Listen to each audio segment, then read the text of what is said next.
Assalamualaikum warahmatullahi wabarakatuh. Perkenalkan, saya Dr. Rutmia Yaniari, spesialis penyakit dalam Vinasim. Saya dosen pendidikan dokter dari Fakultas Kedokteran Universitas Wijaya Kusuma Surabaya yang saat ini sedang mengikuti sertifikasi dosen Kementerian Pendidikan Tinggi, Sains dan Teknologi Republik Indonesia tahun 2025. Saat ini saya diberi amanah sebagai Kepala Departemen Ilmu Penyakit Dalam dan sebagai penanggung jawab Blok Tropical Medicine System yang biasa disebut sebagai Blok TMS. Mata kuliah yang saya ampu adalah Blok TMS dan beberapa blok yang lain. Topik mata kuliah yang saya ampu ada mini lecture, topiknya sepsis, demam tifoid, HIV/AIDS, dan gastroenteritis akut.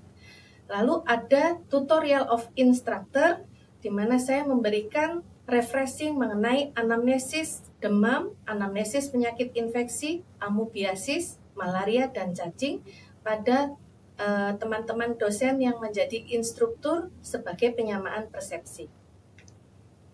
Deskripsi mata kuliah. Kuliah mini lecture adalah metode pengajaran yang bertujuan untuk menyampaikan informasi mengenai penyakit, mulai dari gejala dan tanda klinis, temuan dari pemeriksaan fisik maupun penunjang, diagnosis banding sampai pada tata laksana, prognosis maupun komplikasinya secara singkat namun efektif. Pada blok TMS saya memberikan mini lecture, topik sepsis, demam tifoid, HIV/AIDS, dan gastroenteritis akut.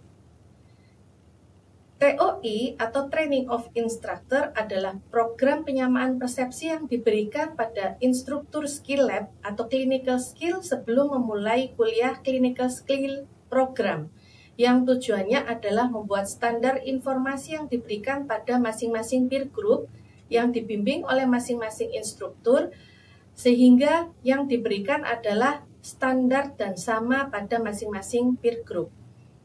Mata kuliah TOI yang saya berikan di sini adalah anamnesis demam, penyakit infeksi, yaitu amoebiasis, malaria, dan cacing.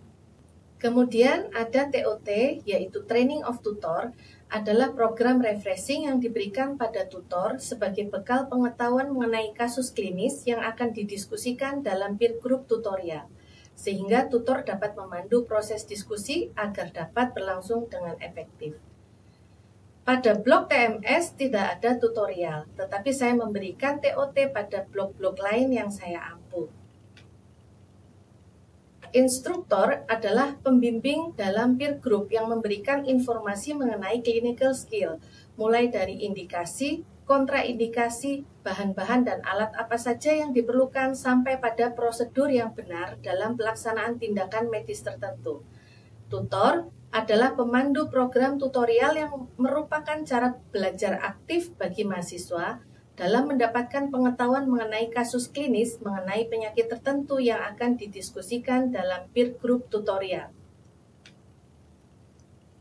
Kemampuan yang diharapkan, mahasiswa mampu memahami penyakit mulai dari gejala dan tanda klinis, temuan dari pemeriksaan fisik maupun penunjang, diagnosis banding sampai pada tata laksana, prognosis maupun komplikasinya secara singkat namun efektif, khususnya pada topik sepsis, demam tifoid, HIV/AIDS, dan gastroenteritis akut.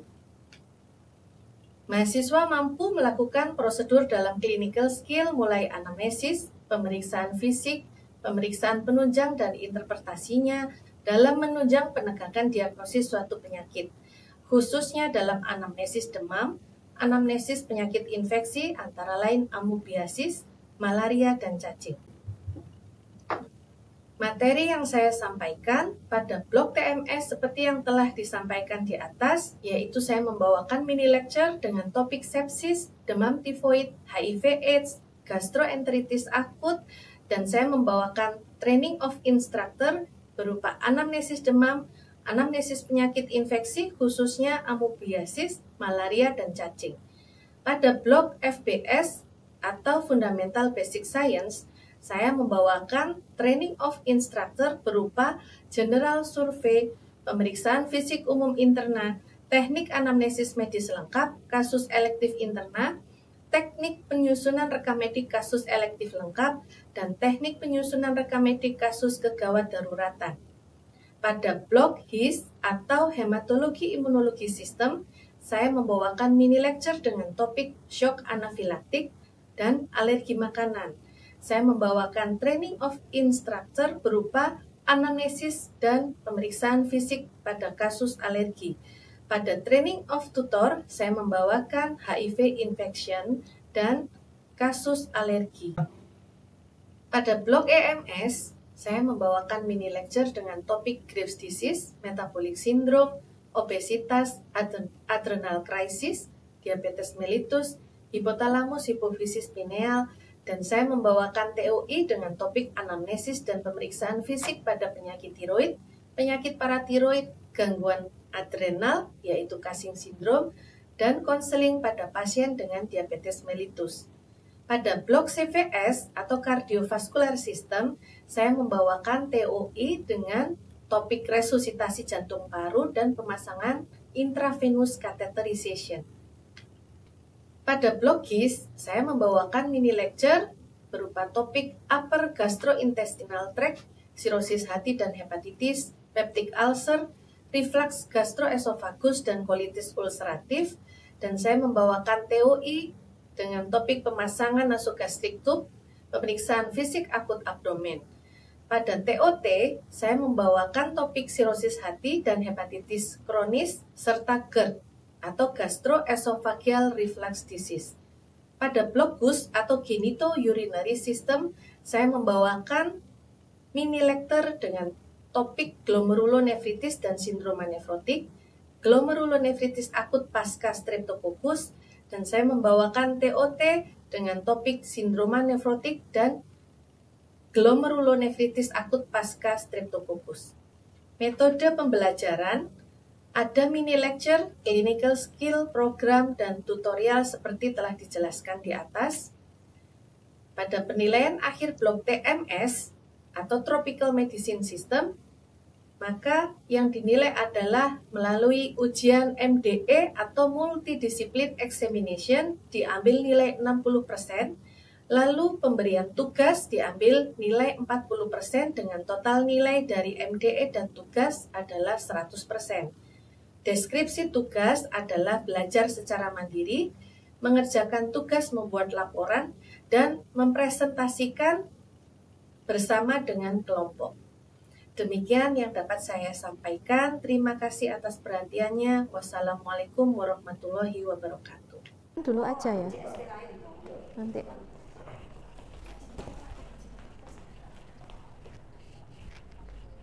Baik. Terima kasih. Selamat pagi teman-teman sejawat senior saya. Ini pagi ini kita akan mereview ya. Kita sama-sama mereview untuk menyamakan persepsi. Nanti yang kita berikan pada adik-adik mengenai topiknya adalah history taking of fever. Jadi anamnesis mengenai demam.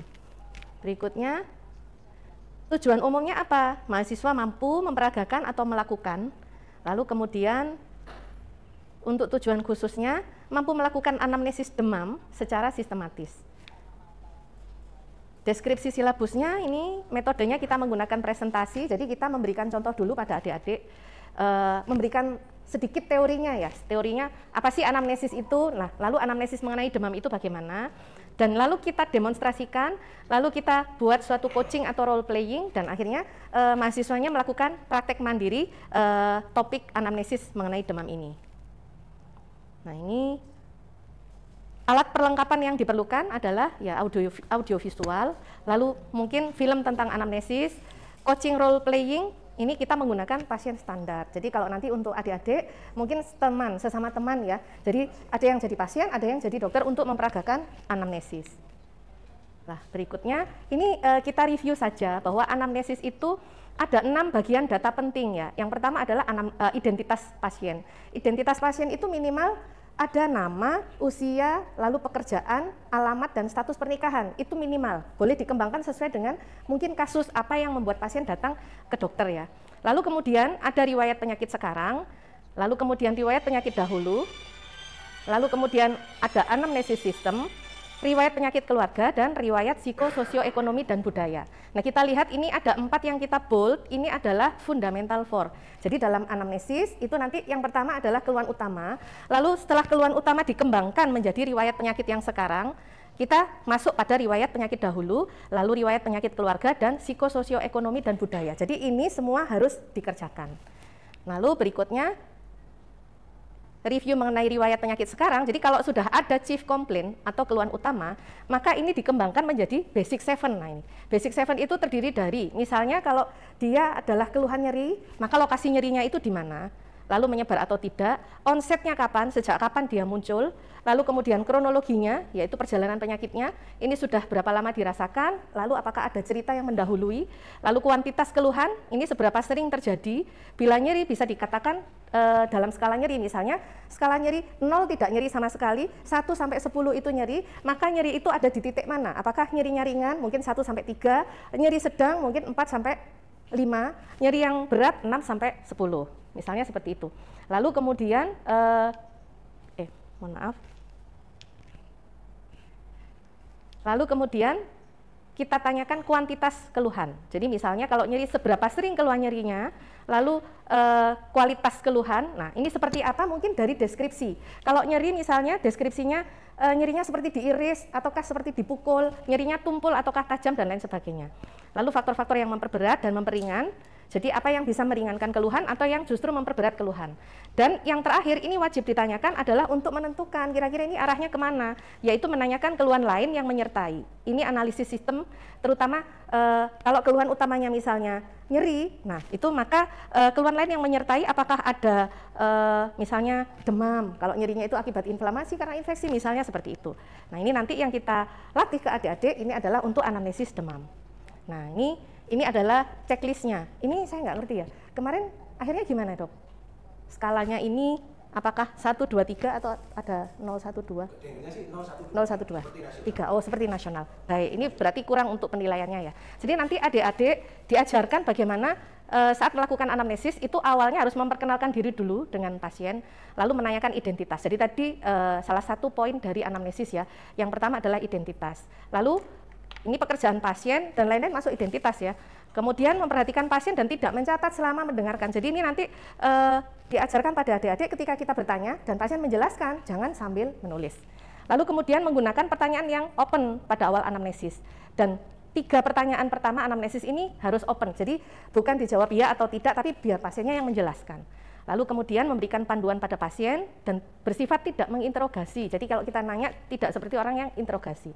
Lalu fokus pada pembicaraan pada topik tertentu. Misalnya kalau pada kasus ini adalah gejala demamnya. Demam yang membuat pasien datang ke dokter. Nah ini kita melakukan yang namanya fundamental 4 tadi dan basic 7-nya. Lalu yang pertama onset, kalau demam keluhan utamanya maka kapan, sejak kapan demam ini dirasakan oleh pasien. Lalu tipikal demamnya bagaimana, karena ini nanti bisa mengarahkan pada ini kira-kira apa, karena demam itu memang bukan selalu karena akibat infeksi, tetapi bisa juga karena yang lain. Contoh orang dehidrasi saja juga bisa suhu tubuhnya meningkat, atau orang dengan keganasan, dan orang dengan infeksi dan mungkin kasus-kasus yang lain. Tetapi kebanyakan pasien datang dengan demam itu memang arahnya ke infeksi.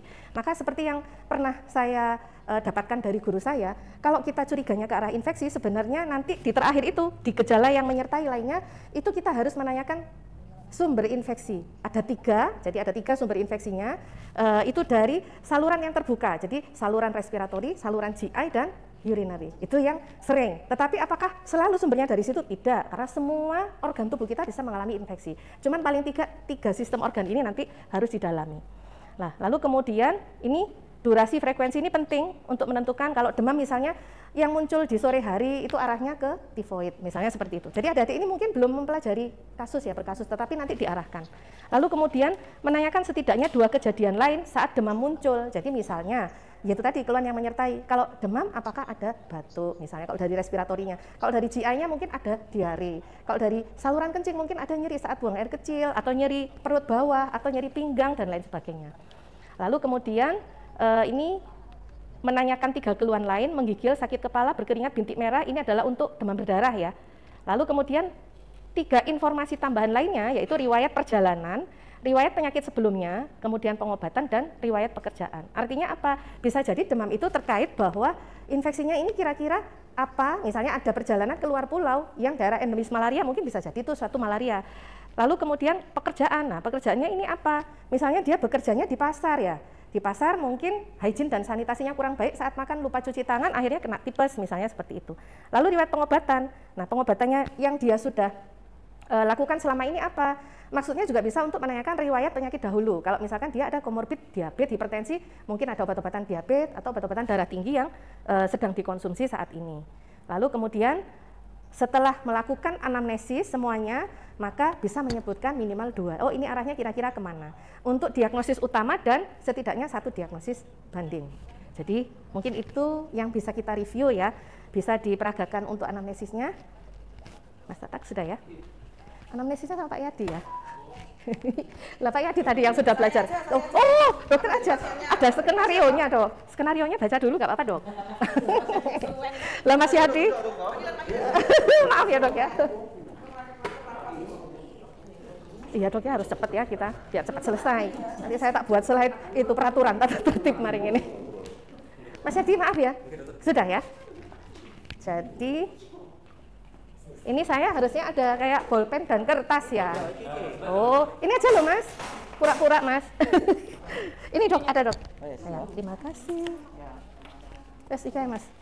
Jadi panjenengan duduk di mana mas? Ini supaya bisa dilihat. Ah, betul. Sudah siap ya mas? Bismillah. Selamat pagi, saya Dr. Rutmia yang bertugas di Poli pagi ini. Dengan Pak siapa? Dengan Mas siapa? Ini kasusnya ini ya, mahasiswa. Dengan Mas siapa? Adin, dokter. Mas Adin, usianya berapa? 25 tahun. Saat ini pekerjaannya?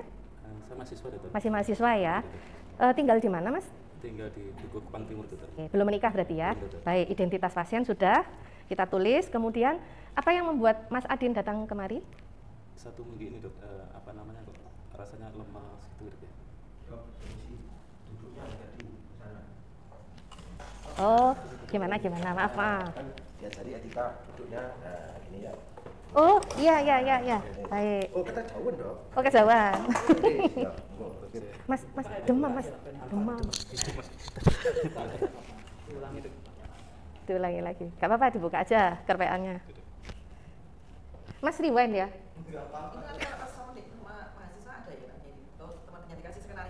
Nanti saya kasih slide saya, ada beberapa skenario contoh ada. Tuh. Mulai lagi ya. Mulai dari mana mas? Keluhan utama aja ya. Ya, Mas Yadi keluhannya apa ya? Ini dokter, sejak 1 minggu ini kok rasanya demam sekali itu. Jadi demam ya? Iya, demam sejak 1 minggu terakhir. Iya, nah, demamnya itu bagaimana ya Mas Adin? Kayak badan merasa kedinginan gitu dok. Dan apa namanya, ngerasa sumar gitu dok. Jadi demam ini mulai dari sumber-sumber dulu ya? Iya, nggak langsung demam tinggi? Sumber-sumber. Nah, sumber-sumber ini panjenengan sudah minum obat apa? Minum obat itu kayak paracetamol itu dok. Tapi kalau habis minum paracetamol itu dok, keringetan gitu dok. Berkeringat terus iya, suhunya turun? Suhunya turun, tapi apa namanya, keringat itu dok. Keringetan. Ya, setelah itu naik lagi nggak suhu tubuhnya? Setelah beberapa lama minum obat, suhunya naik lagi nggak? Kalau suhu tidak dokter, cuman sejak 10 hari yang lalu itu badan terasa lemas gitu dokter. Badan terasa lemas gitu ya. Jadi selain demam ada keluhan badan lemas. Ya, nah, demamnya ini apakah misalnya panjenengan merasa lebih nggak enak kalau pas sore misalnya? Kok sore tambah panas atau demamnya ya sudah sumber-sumber aja terus gitu? Kalau malam hari dokter. Kalau malam hari. Ya, jadi kalau malam hari lebih terasa demamnya. Ya, dokter. Baik. Kira-kira selain obat yang memperbaiki keluhannya ada lagi nggak? Sementara ini itu saya angka paracetamol itu. Ya, tidak ada yang memperberat keluhan. Jadi meskipun tidak beraktivitas tetap demam ya. Iya, betul. Nah, setelah itu apakah panjenengan ada keluhan lain selain demamnya? Selain badan lemas itu tadi, mungkin ada batuk? Batuk enggak ada, betul. Tidak ada batuk atau mungkin ada gangguan buang air besar, diare? Ada gangguan buang air kecil seperti nyeri saat buang air kecil? Enggak ada, betul. Tidak ada. BAB-nya tidak diare, tapi apakah bisa BAB normal seperti biasanya? Atau sulit BAB-nya? Apa namanya, ada perubahan sedikit itu, agak sulit itu. Baik, jadi hanya obat paracetamol saja yang diminum ya. Nah, panjenengan ini kan mahasiswa ya? Iya, dokter. Ngekos atau di rumah? Kos, dokter. Ngekos ya, Iya, jadi makanannya beli ya? Iya, dokter. Makanannya beli di mana, Mas? Beli di warung gitu, Dok. Di warung, baik. Terus apakah ada riwayat perjalanan mungkin ke luar pulau akhir-akhir ini? Kalau keluar pulau enggak, dokter. Ini saya kan aslinya Jakarta, dokter. Mungkin apa namanya, perjalanan naik kereta itu aja mungkin. Cuman dari rumah ke tempat sekolah aja ya, ke Iya, kampus betul. aja ya. Betul, tiap hari. Baik, berarti nggak ada riwayat perjalanan keluar pulau. Terus kemudian apakah ada riwayat karena panjenengan ngekos ya, Iya, berarti nggak tinggal dengan keluarga. Apakah Iya, ada riwayat teman-teman yang satu kosan itu mengalami keluhan yang serupa, misalnya demam, terus mengalami keluhan yang seperti? Tidak ada ya. Tidak ada. Apakah ada riwayat minum obat sebelumnya selain parastomol yang waktu demam ini? Apakah mungkin panjenengan ada riwayat sakit-sakit tertentu? Enggak juga, dokter. Tidak ada riwayat minum obat rutin ya? Tidak ada. Berarti hanya keluhan ini ya. Dulu-dulu nggak pernah diopname misalnya? Nggak pernah. Oke. Baik. Kalau begitu, kira-kira panjenengan cepat lelah saja ya? Iya, keluhannya? dokter. 10 hari terakhir ini rasanya lemah gitu. Bagaimana Ya. dengan nafsu makan? Apakah ada penurunan? Nafsu makan juga berkurang. Ada rasa mual? Mualnya ada, dokter. Oke. Baik, ada rasa mual. Baik. Jadi karena panjenengan ada demam, terus kemudian ada keluhan lain yang menyertai mudah lelah, itu adalah gejala akibat penyakitnya. Lalu kemudian ada gangguan di saluran cerna, mungkin arahnya panjenengan ini bisa jadi demam tifoid, Pak. Mas ya, masih kuliah. Terus kemudian bisa jadi karena akibat yang lain, tetapi untuk memastikan itu kita memerlukan pemeriksaan selanjutnya. Jadi kayaknya itu saja. Terima kasih.